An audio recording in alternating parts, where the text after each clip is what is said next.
Nous avons vu la vraie lumière, nous avons reçu l'Esprit céleste, nous avons trouvé la voie véritable, adorons l'indivisible Trinité. Bonjour, bienvenue dans cette nouvelle émission Orthodoxie avec le Père Ménas. Comment allez-vous? Ça a marché, je vais très bien. Oui. En forme? Vous trouvez que je suis fatigué? Non. Je suis en forme, non? Oui, vous êtes en forme. Je trouve qu'il y a une lumière qui se dégage. Les moines de Terreville m'ont nourri, ils m'ont gavé de nourriture 3 fois par jour pour que je reprenne un peu de poids. J'ai fait 2 semaines dans leur monastère. Comment vous allez recommencer à manger une seule fois par jour? Oui, mais là-bas, les moines ont voulu bien me nourrir. Et comme j'étais tombé à la fête de Saint Ménas, patriarche de Constantinople, au monastère des Bénédictins à Terreville, ils m'ont organisé un repas, ils m'ont mis la musique orthodoxe à table. Vraiment, nos frères catholiques savent accueillir. Hein. Très bien. Nous sommes donc le dimanche 31 août 2025 et aujourd'hui, nous allons parler et nous allons analyser un débat. Et je vous laisse la parole, mon père. De quel débat s'agit-il? En fait, il y avait un débat qui avait été annoncé avec... je ne sais pas s'il faut l'appeler docteur, parce que tous ces gens-là, ils aiment toujours s'autoproclamer des noms, se donner des noms. Au lieu de dire simplement Gasby, monsieur Gasby, docteur, prophète, bishop, évêque, c'est le monde à l'envers. Alors, un certain docteur Gasby, qui m'avait un jour apostrophé sur les réseaux sociaux, sur TikTok, je lui avais dit, il avait même fait un débat avec le père Hervé, avec Chocolat, et je lui ai dit, mais au lieu d'utiliser mes vidéos sur les réseaux sociaux, si tu veux, tu penses que tu as le niveau de faire un débat avec moi, tu peux venir en Martinique. Et il était venu ici pour faire des baptêmes, parce qu'il baptise partout. Son clé des paroisses, il va baptiser là, il part, les Sévillans qu'il baptise. Il n'y a même pas d'église pour les accompagner. Donc c'est lui qui vous a proposé ce voilà, il a dit que débat. Moi, parce que c'est lui qui a commencé à me titiller sur TikTok. C'est là que je dis, mais mon frère, on ne fait pas ça. C'est pas normal de prendre mon image, de faire ça sans avoir écouté ce que je dis. Donc si comme tu penses que tu es un sachant, tu peux venir sur le plateau. Et puis finalement, il a accepté de venir faire le débat. Et vous avez vu que quand il est arrivé pour faire le débat, je me suis rendu compte que c'était un Mamadou. C'est-à-dire quelqu'un qui n'a pas fait des études de théologie. D'ailleurs, il a lui-même dit ça ici sur le plateau, que moi, je n'ai jamais fait des études de théologie. J'ai vu ses lacunes. Alors j'ai dit, mais moi, sur ce plateau, je cherche à élever le niveau. Je ne veux pas des gens qui viennent me dire, Matthieu, Luc, 1 Corinthiens. Nous tous, nous avons lu la Bible. Je voulais des gens qui élèvent le niveau. Alors, on s'était promis faire un deuxième débat d'échange. Là où il y a maintenant faute, c'est qu'il va chez lui, comme c'est monsieur TikTok, puisqu'il passe son temps à montrer ses richesses sur TikTok, avion, voiture, costume, champagne sur TikTok pour un homme de Dieu. Ce que j'ai d'abord dit, mais un homme de Dieu doit avoir de l'éthique. Alors, je me réveille le matin sur TikTok, il avait ramené une caméra ici, il est en train de montrer les parties où lui parlait. Donc, ses points de vue à lui. Son côté, il se défendait. Et il dit, j'ai terrassé le père Ménas, j'ai fait le débat. J'ai dit, mais mon frère, tu ne montres pas l'intégralité du débat, tu ne montres pas les deux parties. Vous pensez que moi, à la télévision, si je serais venu, j'aurais montré que mes parties à moi, ça n'allait pas être honnête. J'allais aussi montrer ton point de vue pour que les gens analysent. Le débat n'est même pas encore divulgué. Au niveau de la télévision, au niveau des médias. Toi, dans ton petit coin, avec ton petit monde, tu commences déjà à dire que tu as terrassé le père Ménas en montant ton argumentation. Je dis, mais ce n'est pas honnête. Alors je lui dis, dans ce cas, ça ne sert à rien que je discute avec une personne qui, dans sa tête, souffre de ce qu'on peut appeler ici le triomphalisme. Hein. Il souffre d'un triomphalisme. Alors il me dit, puisque j'ai refusé de faire le débat avec lui, regardez les réponses qu'il va me donner. Non, mon père, vous n'êtes pas sérieux, vous prenez la fuite. Au lieu qu'il s'excuse pour dire, ah, excusez-moi, c'est vrai, j'ai mis sur les réseaux sociaux, voilà, sans votre point, voilà. Il ne s'excuse pas. Voilà l'éducation qu'il a reçue. Il dit, non, mon père, vous n'êtes pas sérieux, vous prenez la fuite. Vous ne pouvez pas signer forfait dans votre propre stade. Alors, forfait par rapport à quoi? Monsieur, ici, sur ce plateau, n'a même pas pu se défendre. On se sent que son argumentation était stérile. Vous avez vu qu'à un moment même, il voulait utiliser ses pouvoirs magiques en disant sur le plateau, j'ai la puissance, je vais faire ceci. Et je l'ai ramené à l'ordre. Il prend ça comme étant un combat sur votre propre stade. Deuxièmement, il va dire, vos supporters seront dessus. C'est comme si moi je venais ici pour ma propre gloire, quoi. Vous avez senti la force de frappe du Saint-Esprit. Vous avez senti la force de frappe du Saint-Esprit. Et d'ailleurs, sur le plateau, il a dit qu'il a l'Esprit Saint. Il n'a peur de personne, il est au-dessus des évêques. Il dit, dans tous les cas, merci, c'est le Seigneur qui gagne dans la vraie église apostolique. Et là, il va faire encore une autre boutade. Regardez le personnage. Je prierai pour vous, Père Ménas. Je vous exhorte à quitter l'orthodoxie et le Vatican. Rejoignez-moi dans la sainte doctrine. Et je vais moi-même vous baptiser de mes propres mains. Vous voyez la prétention de l'homme? Donc, en fait, il n'était pas venu en Martinique faire un débat. Il était venu faire du buzz. Son but à lui, c'était de chercher à faire le buzz. Il aime ça. Il aime se nourrir du buzz. Donc, voilà le profil que les fidèles suivent. Un homme qui est totalement orgueilleux, un homme qui n'a pas de connaissances et qui passe son temps à ne chercher que le buzz. Voilà les vrais hommes de Dieu d'aujourd'hui que les gens recherchent. Donc, aujourd'hui, nous sommes sur le plateau pour analyser donc, les différentes parties. Les différentes parties, vous allez donner votre point de vue. Très bien, on commence sur ces avec... différentes parties, pour que les gens comprennent bien ce qui s'est passé, qu'ils vivent le débat, même s'il n'y a pas de débat ce soir, mais en tout cas, ils auront ce que vous avez dit, ce qu'il a dit. Là, il y aura les deux parties. Voilà. Vous n'allez pas vous acharner avec vos seules parties. C'est ça. Les autres, l'autre, monsieur Gasby. Gasby était là. Heureusement, vous n'avez pas dit docteur. Heureusement que vous avez dit l'autre monsieur. J'essaie de faire attention parce que la dernière fois déjà avec Marcelo, quand j'ai dit pasteur Marcelo. Non. Comment vous appelez ce monsieur-là, pasteur toujours? Voilà. Allez, on commence donc la première vidéo, Père Ménas, qui parle de quoi? Je ne sais pas, on va voir. Il y a 4 vidéos, on va tous balancer, puis une vidéo, je commente, voilà. Ok, on y va, c'est parti. Débat est justement de savoir si on pourrait justement faire la théologie pour être un serviteur du Christ. Ce que je dis d'emblée, non. Vous savez, ces choses sont des choses surnaturelles. Oui. Elles sont spirituelles. Alors, un homme ne peut pas sonder Dieu. L'apôtre Paul dit par exemple, dans 1 Corinthiens chapitre 2, le Saint-Esprit sonde tout, même les profondeurs de Dieu. Donc aucun homme, par ses études théologiques ou quoi que ce soit, ne peut accéder à ce qui n'est pas accessible au commun mortel. Voilà donc pourquoi l'Écriture dit c'est poussé par le Saint-Esprit que les hommes ont parlé de la part de Dieu.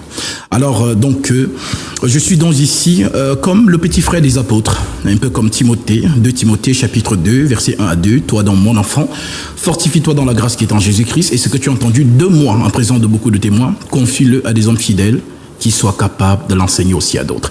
Donc nous sommes ici dans une notion de fidélité, de la transmission de la sainte doctrine telle que nous l'avons reçue fidèlement de la part des apôtres.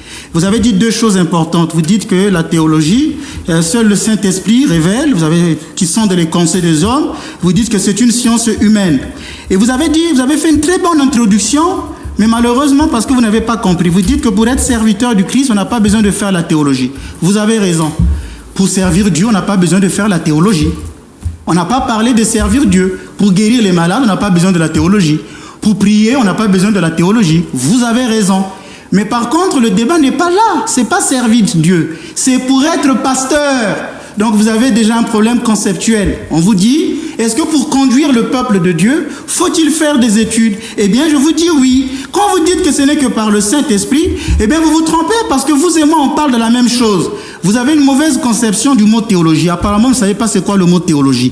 Théologie du grec théos logos, c'est tout discours sur Dieu. Quand quelqu'un parle de Dieu, quand quelqu'un enseigne Dieu, il fait de la théologie. Même si le monde ne voulait pas l'accepter, mais c'est parce que vous parlez de Dieu. Donc vous qui êtes là, le fait de parler de Dieu, vous faites la théologie. Dans votre église, quand quelqu'un par exemple veut devenir pasteur, il ne va pas venir comme ça, directement vous l'ordonnez pasteur, vous le consacrez pasteur. Vous allez attendre qu'il puisse avoir des cours d'affermissement biblique, d'étudier certains thèmes de la Bible, d'étudier certaines choses. Une fois qu'il a acquis la maturité, vous allez dire que ce monsieur peut devenir pasteur. Donc là, on a entendu d'abord monsieur Gasby et votre réponse. Voilà, donc on a eu le son de cloche de tout le monde là. Oui, là. Alors maintenant pour vous, si vous devriez voir les deux positions, si vous regardez, la question c'était de savoir, est-ce que pour être pasteur, faut-il faire de la théologie? D'abord, il pense qu'on a parlé de servir Dieu. On peut servir Dieu à la chorale. Lui, par exemple, avec sa femme, il serait bien d'être choriste. Est-ce qu'en vous recevant ici à Zouk Télévision, oui, je sers Dieu? Oui, vous servez Dieu, mais vous n'avez pas fait la théologie, parce que vous contribuez à l'œuvre de Dieu. Donc on peut servir Dieu sans avoir fait les études de théologie. Et comme ces personnes-là, ils n'ont pas le temps de lire et relire les questions, ils vont dans tous les sens, ils mélangent tout, et c'est là où je l'ai eu au premier point pour lui dire, on n'a pas parlé de servir Dieu, on a dit pasteur. Un pasteur, c'est une personne qui conduit le peuple. C'est pourquoi dans la formation des prêtres, surtout dans l'église orthodoxe et comme dans l'église catholique, elle prend du temps parce que les prêtres sont à la tête du troupeau. Et la formation, je vais la détailler. Par exemple, si je prends la formation qui est la mienne, il y a eu des temps de propédeutique où je devais passer une année où je devais commencer à apprendre les vertus et lutter contre les vices, apprendre les grandes leçons du catéchisme. C'est une période pour réellement savoir si vraiment on est appelé à servir Dieu. Parmi les exercices qu'on nous donnait, on restait au séminaire, on ne sortait qu'une fois la semaine, coupé du monde. C'était un grand exercice. Pourquoi? Pour une personne qui était déjà habituée à la vie mondaine, aussi qui avait déjà une vie avec des femmes, souvent la sexualité peut revenir, on va ressentir un manque. Et à la fin de l'année, la personne va abandonner. Va dire, je ne suis pas appelé pour ça parce que ma libido, je n'arrive pas à la contrôler. Ce monsieur qui est venu ici sur le plateau, loin de moi l'idée de vouloir le diffamer, j'ai appris qu'il aurait divorcé 3 fois. Donc déjà, il y a un souci, 2 fois je crois, 2 fois. Il y a déjà un souci. Donc vous voyez que c'est la première année, on observe le futur candidat. Ensuite, il faudrait quand même qu'il ait une vie intellectuelle. Donc pendant 2 ans ou 3 ans, il va faire des études de philosophie. Il faut qu'il apprenne aussi les sciences humaines, comme la psychologie, la sociologie. Toutes ces sciences-là sont importantes parce que dans son église, il n'aura pas que des mamans qui vont au champ, comme en Afrique. Aujourd'hui, nous sommes en Europe, on va rencontrer des députés. Nous allons rencontrer des personnes athées. Il y a dernièrement un livre qui est sorti, le traité d'athéologie, de Onfray qui dit que Jésus n'est pas un personnage historique. Comment vous allez discuter avec des grandes têtes comme ça? C'est en allant dire Matthieu chapitre tant. La formation, il y aura aussi une formation théologique. Avec les grands traités de théologie, vous allez lire les grands-pères. Mais en théologie, on n'étudie pas que Dieu. Il dit que Dieu ne s'étudie pas. Mais qui a dit qu'on étudie Dieu en théologie? On s'approche de Dieu. Mais en théologie, on étudie aussi d'autres matières, comme l'éthique, la morale. Comment vous allez être un prêtre et vous allez confesser des gens? Comment détecter dans les confessionnats des pécheurs impénitents? Parce que vous n'avez pas le droit de donner l'absolution à un pécheur impénitent. Donc, si vous ne saviez pas tout ça, comment vous allez diriger? Comment savoir que tel mariage est valide ou non valide? Regardez, depuis que je viens sous cette chaîne, le niveau de connaissance que j'apporte aux gens. Les gens sont contents. Ils font des trucs. Ça veut dire qu'ils font des commentaires. Ça veut dire que derrière ça, on sent de l'étude. C'est pas quelqu'un qui va seulement dire Mathieu, vous pensez que ce que j'enseigne ici est comparable à ce que va enseigner Marcelo ou comparable à ce que va enseigner Dr Gasby? Ils n'ont pas de sève. Je viens de dire docteur par habitude, mais en tout cas que l'Esprit Saint enlève ce mot de ma bouche. Donc je disais, donc vous voyez que on va sentir que le niveau n'est pas le même, les enseignements ne sont pas les mêmes. Il y aura la théologie, mais il y aura aussi la formation pour être configuré au Christ. On va lutter contre des passions qui sont en nous, parce qu'un prêtre doit être un saint. Quelque part, quand on vient devenir prêtre, il faut avoir le désir d'être saint. Puisque le prêtre sanctifie les autres, lui-même doit se sanctifier. C'est un homme qui a des faiblesses, mais il doit avoir l'intention d'être saint. Mais quand vous avez une personne comme ça qui passe son temps à montrer ses richesses, à faire ceci, il n'y a pas d'éthique. Donc c'est pourquoi je le dis, mais la formation n'est pas que intellectuelle. C'est une formation de tout l'homme et de tout l'homme. Donc elle est totale et intégrale. C'est pourquoi c'est important d'avoir des pasteurs, des prêtres qui font de la formation parce qu'ils sont à la tête du total. Alors quel est le mal pour dire ça? Quel est le mal quand on lui fait comprendre que mais pour être pasteur quand même il faut faire des études? Vous n'allez pas venir prêcher dans une église même en français avec un français tordu qu'on ne comprend pas. Il faut quand même avoir un certain... Sinon les fidèles vont se moquer de vous. Sinon vous risquerez d'être un conducteur aveugle. D'où la première vidéo je lui ai expliqué ça. Mais le monsieur part dans tous les déboires malheureusement. Mais en réalité, est-ce que ce monsieur est venu ici pour vraiment faire un débat avec vous sur la théologie, sur un certain nombre de choses, où il avait plutôt derrière la tête l'envie de faire du buzz et d'avoir encore plus de personnes qui vont le regarder? C'était plus ça. C'est pourquoi j'ai dit, on a lu... Parce que vu la manière dont il voit ça, il a dit certaines choses sur vous, ça paraissait quand même assez difficile de comprendre que dans un débat des gens normaux d'un certain niveau, s'injurie, ou des choses de ce genre. Donc, oui, comme vous verrez dans les vidéos tout à l'heure où je disais, mais vous, votre seule stratégie, c'est d'insulter. Quand on fait un débat intellectuel, on analyse les propos de l'autre. On ne s'attaque pas à la personne. Bon, il y a un sujet, verbe, complément. Alors, j'essaie d'analyser son sujet, verbe et complément. Déjà, comme je disais à l'introduction, il se fait une erreur. Pour servir Dieu, on n'a pas besoin de faire la théologie. J'ai dit, mais c'est pas servir Dieu. On a dit, pour être pasteur. Donc, ça veut dire que celui qui est en face analyse le discours. Alors, on n'analyse pas le discours directement. Il dit, le père maintenant, c'est déséquilibré. Voilà, on peut voir d'autres vidéos si vous voulez. Ok, très bien. On y va, Grégory. Que le père Ménas est déséquilibré. Vous savez, dans ces choses, comme je l'ai dit, c'est poussé par le Saint-Esprit que les hommes ont parlé de la part de Dieu. On n'étudie pas Dieu. Dieu se révèle. Je vais citer ici Galates chapitre 1 de l'apôtre Paul qui nous dit « Paul, apôtre, non de la part des hommes, ni par un homme, mais par Jésus-Christ et Dieu le Père qui l'a ressuscité des morts. » Et je prends le verset 11 directement qui dit « Je vous déclare, frères, que l'évangile qui a été annoncé par moi n'est pas de l'homme, car je ne l'ai ni reçu ni appris d'un homme, mais par une révélation de Jésus-Christ. » Alors, je veux dire, avec tout le respect, c'est un peu de la manipulation intellectuelle. Vous avez donc une mauvaise conception du mot inspiration. Parce que Saint Paul dont vous citez là, qui a reçu cette révélation divine dans Acte 9, quand vous allez voir après la conversion, on dit qu'il était resté auprès des apôtres. Il a même fait 3 ans, c'était je ne sais plus dans quelle ville, où il était resté se former. Et Saint Paul dit dans 2 Timothée 4, verset 13, « Quand tu viendras, apporte-moi le manteau que j'ai laissé à toi chez Carpus et les livres, surtout les parchemins. » Donc Saint Paul, malgré la révélation qu'il avait, lisait. C'est pourquoi on dit que, par exemple, la traduction que vous donnez là, c'est la Bible Louis II, c'est ça? J'ai toutes les traductions. Non, celle que vous venez de lire. Je viens de lire Louis II. Louis II, très bien. Louis II était un docteur en théologie. Oui. Donc vous lisez la Bible d'un homme qui a étudié la théologie. Attendez, on a dit de ne pas interrompre. On a dit de ne pas interrompre. Voilà. Allez-y. Donc je disais que vous lisez la Bible d'un homme qui a fait des études de théologie. Vous lisez sa Bible et ce monsieur-là a traduit la Bible du grec. Ça veut dire qu'il n'était pas inspiré en ce sens qu'il est allé, il commence à prier, rabababa, et le Seigneur il commence à lui dire, voilà. Pour vous, l'inspiration ne fait pas appel à la raison humaine. C'est là où vous êtes limité. Nous allons faire aujourd'hui un exercice spirituel que j'ai réservé pour vous. Je vous donne un texte ici qui est écrit en grec. Ce livre-là, voilà le texte, il est écrit en grec. Lisez-moi ce texte en grec. Demandez au Esprit Saint de vous inspirer ce texte. Si je vous dis de lire, lisez le texte est en grec. Moi, je vais le lire pour vous. Le texte, il est en grec. Il est écrit en grec. Pas à igraphi, peonoftos, ke ophilimos, pros didactylion, pros elexon, pros eparnotosin, pros pedianchin, dikassin. Ça veut dire quoi, ce que vous avez lu en grec? Toute écriture est inspirée de Dieu, capable pour enseigner, capable de corriger, ainsi de suite. Et vous aviez senti qu'il n'était pas capable de lire le grec? En fait, lui, il a l'habitude de lire ce texte-là. Pourquoi je lui ai fait cet exercice? Moi, je n'aime pas piéger les gens. Ce que je n'aime pas, c'est les orgueilleux. Et nous, on a appris ça en spiritualité, que quand vous avez affaire à une personne orgueilleuse, il faut lui donner des exercices pour l'humilier.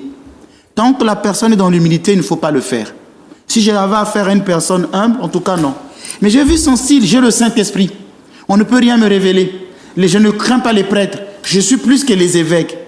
Je lui dis donc des gens qui passent des années à étudier. Vous savez les nuits blanches que moi j'ai endurées quand j'étais au séminaire. Vous savez toutes les nuits blanches que j'ai endurées.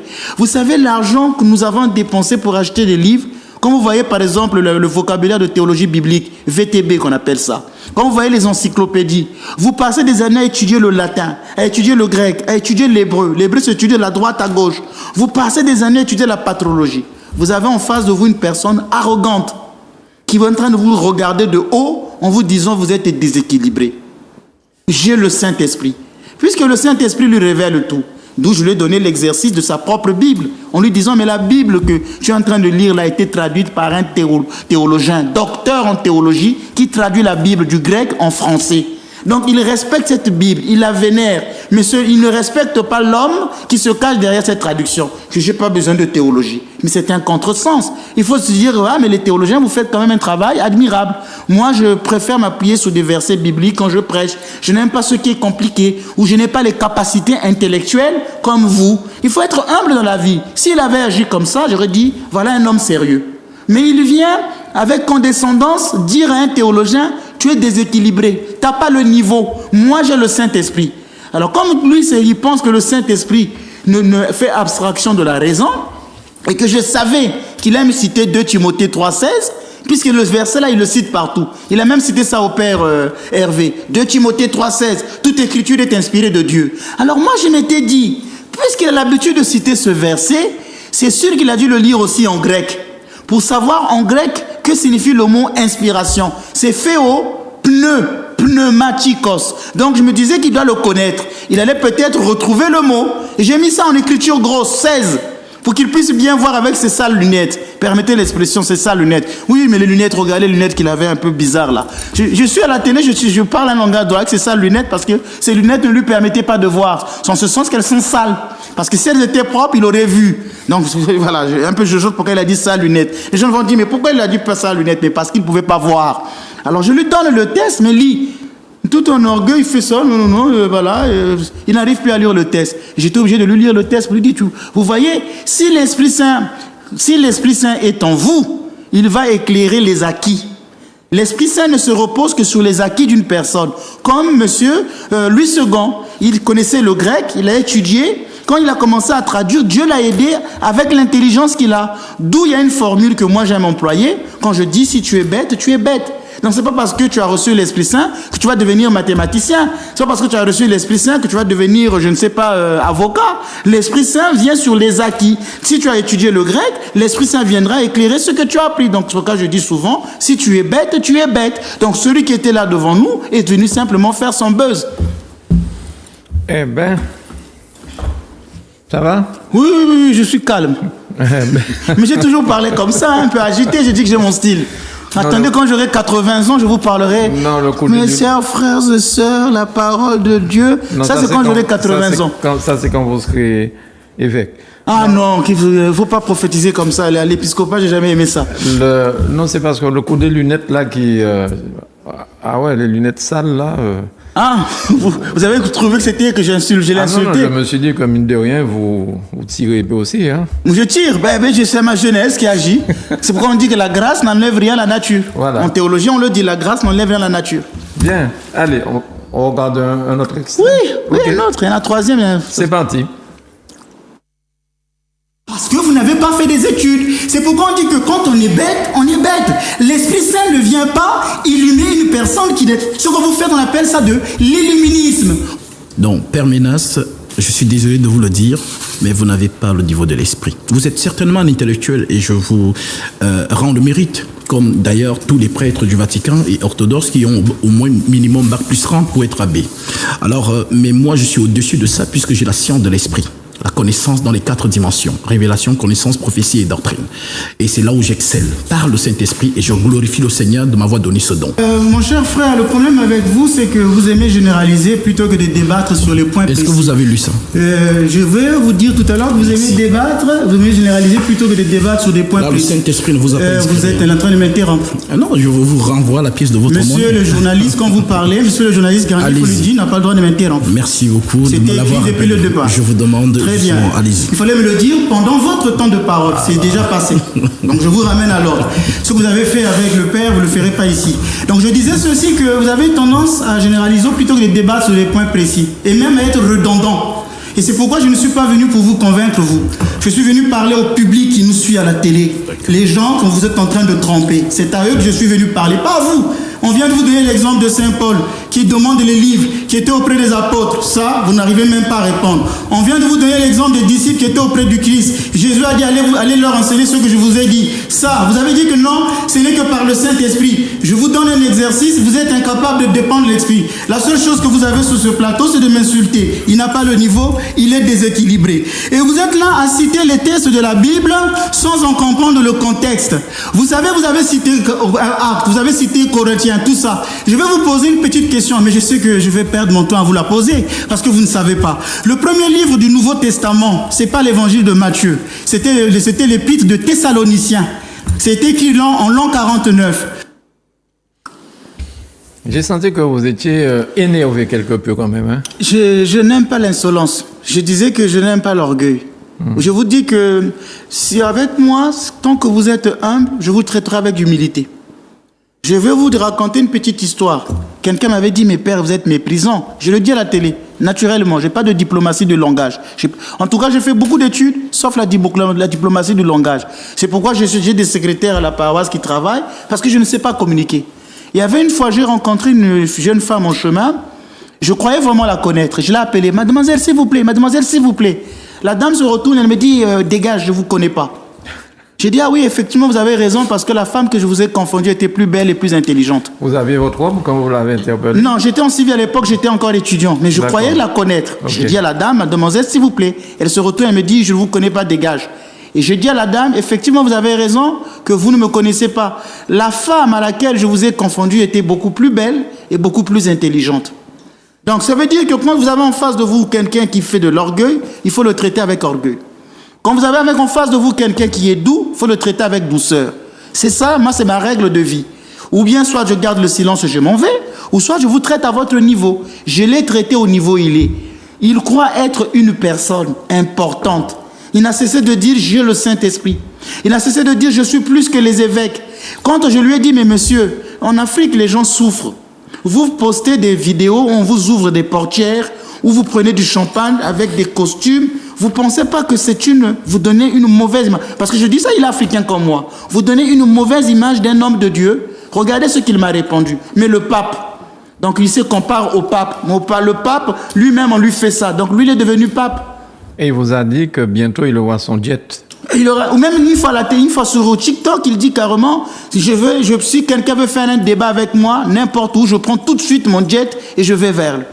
Mais quel est le travail qu'il fait? Demandez-lui, il travaille, il vit en France, il prend des risques d'exposer des choses comme ça sur des réseaux sociaux. Il ne sait même pas qu'aujourd'hui, le fisc peut tomber sur lui pour savoir réellement son train de vie là-haut. C'est pourquoi dans ces églises-là, il y a plus de manipulateurs, il y a plus de manipulation. Et les gens vont aller. Parce que pourquoi? Il va se nourrir des dîmes. Nous, dans notre paroisse, il n'y a pas de dîmes. Dans notre paroisse, on ne paye pas la dîme. Demandez aux fidèles. Les fidèles, quand ils font leur cotisation, la cotisation, ce n'est même pas pour le Père Ménas. Le Père Ménas, le travail qu'il fait, comme dans les monastères, c'est d'écrire les livres. Et comme dit la loi de l'Église, que les honoraires de messe appartiennent aux prêtres. Mais nous encore, on avait divisé ces honoraires-là pour qu'une partie c'est pour le prêtre, une partie c'est pour les actions pastorales, une partie serve à l'Église. Le Père Ménas n'impose jamais des dîmes aux gens. Vous allez voir des gens comme ça. C'est ce que je disais, mais comment ces Mamadou là, qui n'ont pas fait ces études, comment peuvent devenir autant riches et que les gens vont leur donner de l'argent? Mais on est obligé de les traiter à leur niveau. Vous me dites, mais il est méprisant. Mais comprenez que quelqu'un qui vient sur le plateau, vous venez dans la maison de quelqu'un l'insulter. Est-ce que c'est poli?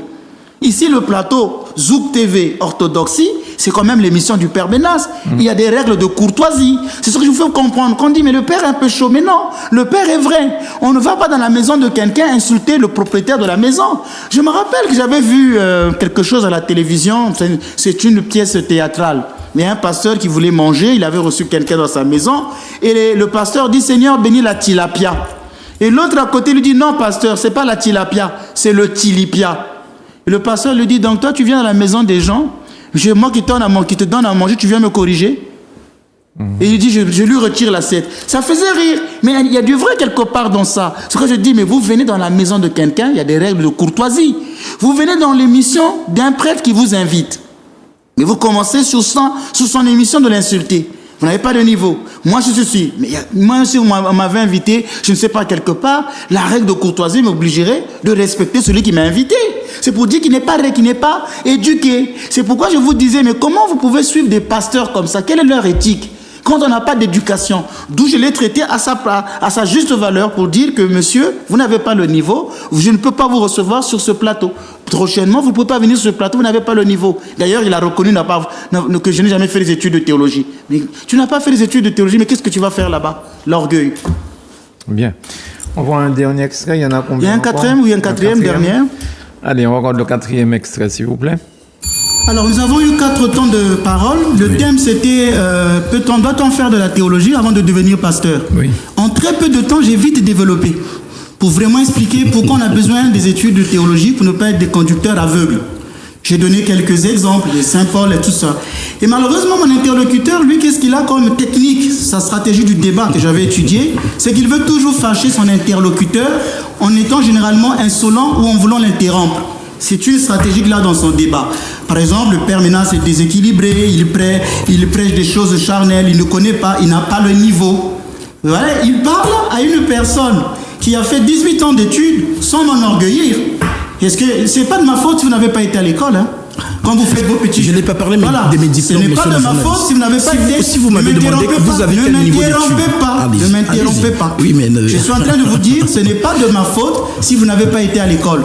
Chacun de nous, vous savez, on a eu des parcours différents. Je peux vous comprendre. Moi, le problème, simplement, c'est de respecter les personnes qui ont étudié. Oui. Moi, je respecte mon médecin. Dernièrement, j'ai eu un mal dernier, je suis allé voir un médecin qui a juste appuyé un endroit de mon corps. Il m'a dit, dans 1 heure, c'est fini. Je ne l'ai pas dit, la Bible déclare. La parole de Dieu, Matthieu tant. J'ai écouté, il est dans son domaine. 1 heure après, la douleur était partie. Donc quand vous allez voir un juriste, vous allez respecter sa science. Je vous ai donné l'exemple des lunettes que vous portez. Vous avez pris un avion pour venir ici. Vous n'avez pas fait comme Acte chapitre 8, Philippe qui pouvait se laisser téléporter par l'Esprit Saint. Vous avez utilisé de la science humaine. Vous avez utilisé de la science charnelle. C'est pour dire que c'est Dieu qui a donné ses dons à l'homme. Si la science a évolué, c'est Dieu qui en a l'origine. Vous ne pouvez pas le nier. Si la psychologie a évolué, c'est Dieu qui en a l'origine. Parce que l'homme a été créé à l'image de Dieu. Donc Dieu lui a donné la raison. D'où je vous ai dit qu'attention, l'inspiration, le Saint-Esprit ne contredit pas l'enseignement. Saint Paul lui-même écrivait. Saint Paul a écrit plusieurs livres. Et je vous ai dit qu'il lui-même demandait les livres qu'il avait laissés. Donc jusqu'alors, je ne vous ai donné que la base que pour être pasteur, je n'ai pas dit pour être serviteur de Dieu. Peu importe le nom que vous allez citer ici, cela ne m'impressionne pas. Comme au temps de Paul qui disait que les 12 ne l'impressionnaient pas. Galates chapitre 2. Peu importe ce qu'ils aient été jadis, cela ne m'importait pas. Dieu ne fait point exception de personne. Vous avez parlé ici des grands moines. Allons dans la démonstration de puissance, tel que Paul le dit. Le royaume de Dieu ne consiste pas seulement en parole, mais par une démonstration d'esprit et de puissance. Lorsque je dis que vous êtes un homme de prière, c'est un peu comme ma mère, quand elle était dans le Vatican. C'est une femme qui priait beaucoup, la Vierge Marie. Dès minuit à 6 heures. J'ai été éduqué de cette manière, dans le Vatican. Mais ma mère aujourd'hui, que j'ai sorti de là, par la grâce de Dieu, en lui donnant le baptême conforme à la Sainte Doctrine, pas ce que le Vatican fait. C'est mon combat. C'est mon combat. Et je pense que vos collègues qui regardent ce débat savent justement qu'il y a justement un émissaire du Christ sur la terre qui rappelle au peuple, revenez à la sainte doctrine apostolique uniquement et sortez de ces choses hérétiques, de la didaché et tout ça. Donc, ce que vous dites, non, ça ne m'impressionne pas. Vraiment, quand vous dites que j'ai le Saint-Esprit, j'ai le Saint-Esprit. C'est un fait. J'ai le Saint-Esprit. Et je vous le dis. Donc, si vous voulez justement la démonstration de puissance, on y va. Donc, vous voulez me défier? C'est pas une question de défi. C'est vous qui avez dit que non, vous avez cité les moines ou quoi que ce soit. Non, vous voulez me défier quand vous dites qu'on peut aller démonstration. Allons-y, démonstration de puissance. Oui, mais de quoi? Vous voulez parler de quoi? Non, mais quand vous dites, allez droit au but, s'il vous plaît. Non, vous dites allons-y. Quand vous dites que vous avez cité les moines, que non, même le saint, je ne sais pas qui, vous l'avez appelé très saint. Mais je vous assure, il y a 2 minutes. Non, parce que tout à l'heure, j'ai vu votre action de corps, puissance du Saint-Esprit, on peut aller. Non, mais s'il vous plaît. Oui, je vous ai justement. Ce que je vous ai dit, vous voulez me défier? Restez calme, monsieur. Vous ne savez pas à qui vous avez affaire. Et voilà. Alors, à qui il avait affaire, ce monsieur? Il a affaire à une personne qui peut lier sa vie. Je suis prêtre et je connais les pouvoirs que j'ai. Ce monsieur Granier, je vous le dis, c'est sans orgueil de ma part. Je suis prêtre, je connais les pouvoirs que j'ai. Ce monsieur est un laïc, il n'est pas prêtre. Donc même là, s'il avait un niveau de théologie, il aurait pu se dire qu'il y a une manière, je devrais parler à un prêtre. Les gens aujourd'hui confondent tout. Je suis pasteur, j'ai une Bible sous les aisselles comme un thermomètre, je guide le peuple de Dieu, je prêche. Donc quand je vais voir un prêtre, je peux le défier en disant, ni puissance, tout ça, tout de suite. Mais cette manière de faire, et on vient sur un débat intellectuel, qui va passer même dans des lieux européens. Il ramène l'Afrique sur un plateau. C'est pourquoi je n'aime pas discuter souvent avec des personnes comme ça. Parce que ça, c'est ramener l'Afrique au sens primitif. En Afrique, quand on ne sait pas régler les problèmes intellectuellement, ça devient de la sorcellerie. Il a montré son être africain. Quand on ne sait pas régler le problème intellectuellement, on va faire recours à la puissance occulte. Que non, toute puissance, je vais vous montrer. Vous avez une chaîne comme Orthodoxie, qui est suivi dans le monde entier, suivi par plusieurs personnes en Europe. Le monsieur n'arrive pas à avoir un style de respect pour ses auditeurs. Il vient dire ici à la télévision, montrer la puissance. Je lui dis, tu veux me défier? Parce que je n'ai pas envie de trop parler. J'ai toujours dit, je n'ai pas envie de faire peur aux gens. Parce que si je dis une parole de trop ici, les gens vont dire, ben tiens, c'est arrivé. Et les gens vont dire, mais le père là, il est compliqué. Je suis prêtre. Il faudrait quand même qu'on ait de respect quand on parle. C'est pourquoi je le dis. Est-ce que tu veux me défier? Tu ne sais pas à qui tu parles. Donc vous voyez déjà, comme je vous disais, sa stratégie, c'est chaque fois interrompre. Quand il a fait son débat avec le père Hervé, ce n'était que ça. Le pauvre prêtre ne parlait pas.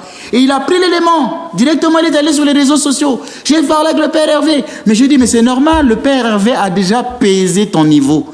Ce jour-là, il n'a même pas vu l'importance de te parler. Il a dit, bah, écoute, je sais pourquoi. Il a même dit, je sais pourquoi je n'aime pas discuter avec des gens comme vous. Bah, je vais vous raccompagner à votre voiture. Il lui a même dit, ah, mais toi, quand tu prends l'avion, tu es toujours en première classe. Ah oui, mais j'ai une famille riche. Le père Hervé lui répond, moi aussi, je vais créer mon église.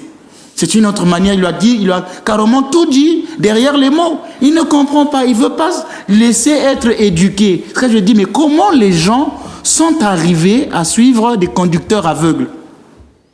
C'est toute la question que je me pose. Comment les gens, et puis les baptêmes qu'ils donnent là, ces baptêmes-là ne sont pas valides. Ça, je voudrais le dire ici à la télé pour les gens qui sont en train de se faire baptiser par Gatsby. Le baptême n'est pas valide. Pour qu'un baptême soit valide, il faut qu'il y ait 3 conditions. Les conditions de son baptême ne sont pas réunies. Il fait encore une erreur, il baptise au nom de Jésus. On baptise au nom du Père et du Fils et du Saint-Esprit. Il a fait le débat avec le Père Hervé, il a dit au Père Hervé, dans les actes des apôtres, c'était au nom de Jésus. Mais alors, s'il dit cela, ça veut dire que les apôtres n'ont pas respecté les paroles du Maître. Le Maître leur dit, allez baptiser au nom du Père et du Fils et du Saint-Esprit. Il dit, mais dans les actes des apôtres, on a dit au nom de Jésus. Donc les apôtres contredisent les paroles du Maître. C'est qu'il n'a même pas compris que veut dire le baptême au nom de Jésus. Le baptême au nom de Jésus veut dire sous l'autorité, sous son commandement. C'est ce qu'on appelle le pitrakilon, comme sous les torts. C'est-à-dire, il le fait au nom de Jésus, c'est-à-dire sous son autorité à lui. Mais la formule baptismale a toujours été la formule trinitaire. Pourquoi il ne fait pas ça? Parce qu'il ne croit pas en la Trinité. Demandez-les s'il croit en la Trinité. Il ne croit pas. Et comme il ne croit pas en la Trinité, il n'est pas chrétien. Et les gens, là, sur les réseaux sociaux, ces moutons, là, quand ils sont en train de le suivre, ils sont là sur les réseaux sociaux. Alléluia, amen. Dieu, mais ce monsieur n'est même pas chrétien. Il ne croit même pas en la Trinité. Et il donne des baptêmes sacrilèges. Et les gens reçoivent des baptêmes, des rebaptêmes. Il dit chez le Père Hervé qu'il est catholique. Mais lui qui dit il fait tout ce qui est dans la Bible. Le mot catholique n'est pas dans la Bible. Ce mot-là a été inventé par nous les catholiques. Ce mot-là est venu de Saint Ignace d'Antioche qui écrivait que l'église du Christ est catholique. Ce mot-là vient de là. Il a dit que non, catholique veut dire au sens des nations. Mais non, catholique, c'est selon le tout. L'église, je vais élever le niveau. L'église, même quand elle n'était pas répandue dans le monde, qu'elle était toujours à Jérusalem et toujours catholique. Les gens ont tendance à croire que le mot catholique veut dire expansion géographique. Non, ça veut dire selon le tout, plénitude de vérité, selon le tout, catholicos. Il dit, non, je suis catholique. Mais attends, on ne comprend plus rien. Il y a l'amalgame. Mais je vais terminer par une phrase qu'il va retenir.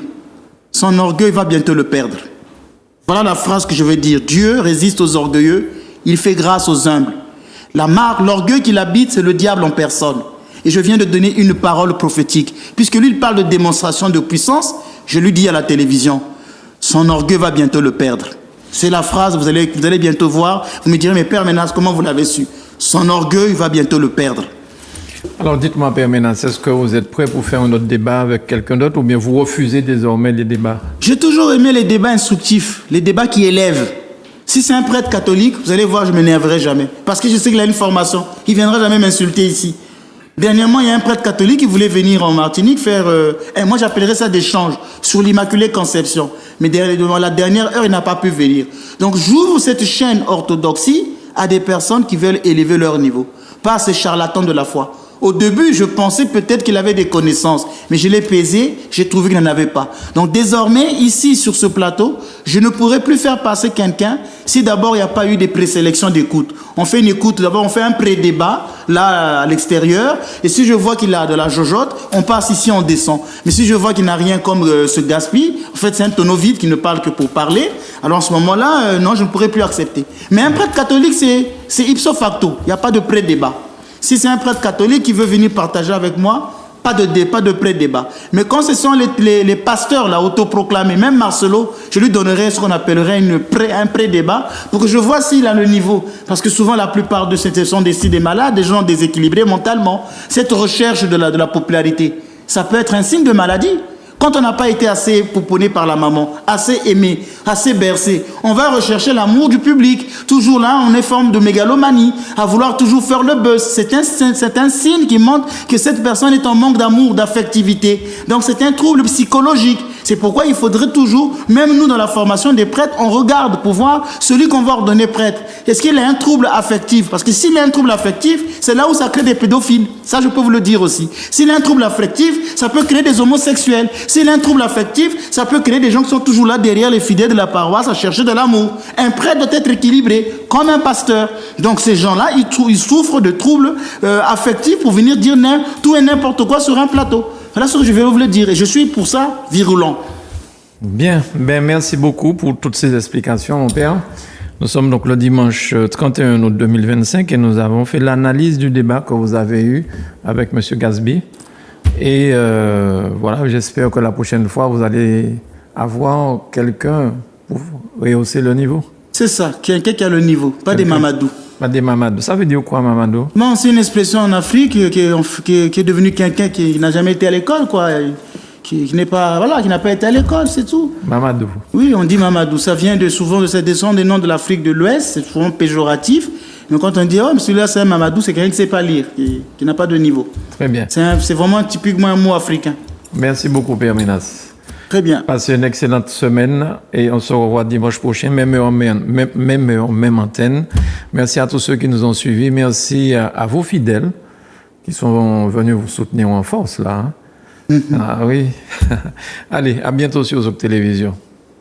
Nous avons vu la vraie lumière. Nous avons reçu l'Esprit céleste. Nous avons trouvé la voie.